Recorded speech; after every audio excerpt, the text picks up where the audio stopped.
নমস্কার বন্ধুরা, শিপিকা কুকিং ব্লগে আপনাদের স্বাগত জানাই। তো বন্ধুরা, আবারও চলে এসেছে নতুন একটা রেসিপি নিয়ে।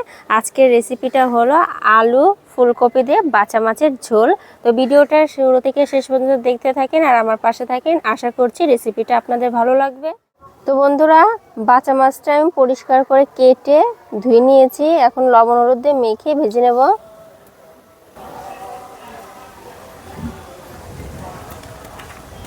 তো বন্ধুরা, আপনারা কে কোথা থেকে আমার এই ভিডিওটা দেখছেন আমাকে কিন্তু কমেন্টে জানাবেন। আর আমার রান্না করার পদ্ধতি যদি আপনাদের ভালো লেগে থাকে তাহলে চ্যানেলটাকে সাবস্ক্রাইব করে রাখবেন। তো বন্ধুরা, মনে হচ্ছে বৃষ্টি চলে আসবে। দেখেন অন্ধকার হয়ে গেছে। এবার দুর্গাপুজোতে মনে হয় প্রত্যেকটা দিন বৃষ্টি হবে। আর দেখেন ম্যাগির অবস্থা। আমি এখন রান্না করছি। বাঁচা মাছটা ভাজার আগে আমি কড়াইয়ের মধ্যে তেলটা গরম হতে বসিয়ে দিয়েছিলাম আর তেলটা দিয়ে ধোঁয়া বেরিয়ে গেছে। মাছ ভাজার আগে তেলটা ভালো করে গরম করে নিতে হয়, না হলে কড়াইয়ের সঙ্গে ফেটে যায় মাছগুলো।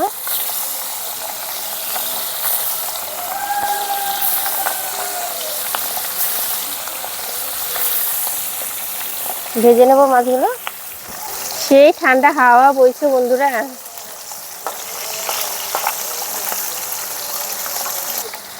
মাছগুলো ভাজা হোক ততক্ষণ আমি ফুলকপি আর আলুটা কেটে নেব। এখন নতুন নতুন ফুলকপি উঠেছে, মাছের থেকে ফুলকপি খেতেই বেশি ভালো লাগবে।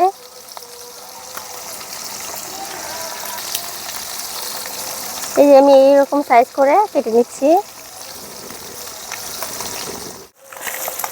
সবগুলো বাঁচা মাছ লাল করে ভেজে এখন তুলে নিচ্ছি।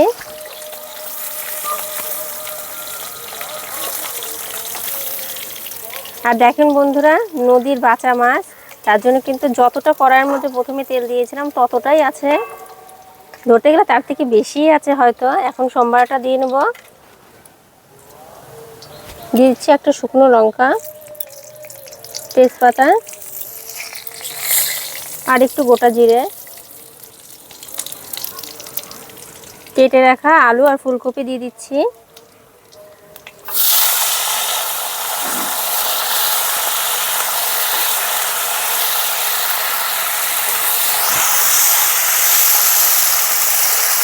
একটু লবণ হলুদ দিয়ে ভেজে নেব।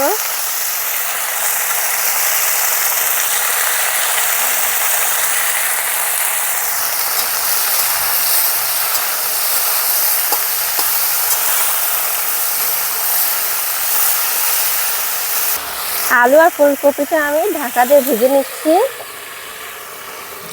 আলু আর ফুলকপিকে খুব সুন্দর করে ভেজে নিয়েছি। এখন মাঝখানে একটু জায়গা করে নিচ্ছি। এর মধ্যে মশলাগুলো অ্যাড করে দেব। দিয়ে দিচ্ছি আদা বাটা, শুকনো লঙ্কা বাটা, জিরে বাটা,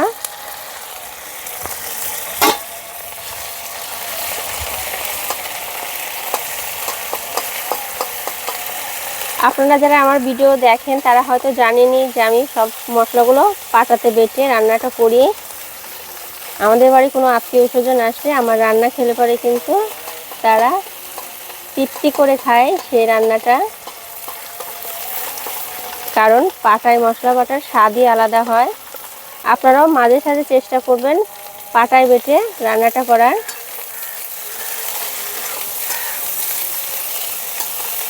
মশলাগুলো সামান্য একটু ভেজে নিলাম। দিয়ে দেবো একটা ছোট টমেটো, ছোট ছোট করে কেটে নিয়েছি, দিয়ে দিচ্ছি। আপনারা যদি চান তাহলে কিন্তু টমেটোটা স্কিপও করতে পারেন। একই সঙ্গে দিয়ে দেবো হলুদ লবণও।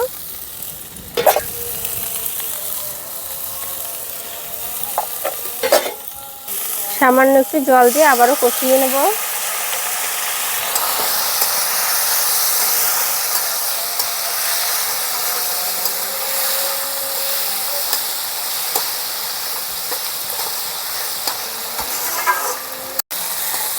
মশলাগুলোর সঙ্গে আলু আর ফুলকপিকে খুব সুন্দর করে কিন্তু কষিয়ে নিয়েছি। এই পর্যায়ে আমি দিয়ে দেবো জল।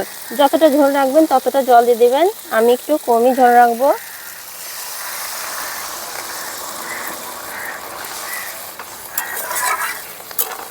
আর একটু জল দিয়ে দিচ্ছি।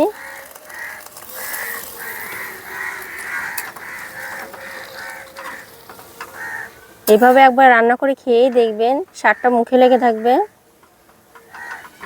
এখন ঝোলটাকে ফুটিয়ে নেব কিছুক্ষণ জাল দিয়ে। একটু সময় নিয়ে রান্নাটা করে নিয়েছি, আর ঝোলটা কিন্তু খুব সুন্দর ফুটে গেছে। দিয়ে দেবো ভেজে রাখা মাছ।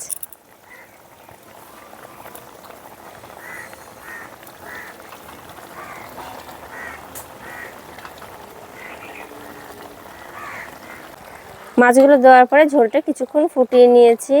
তো এই আলু ফুলকপি দিয়ে বাঁচা মাছের ঝোলটা আপনাদের কেমন লাগলো অবশ্যই কিন্তু কমেন্টে জানাবেন।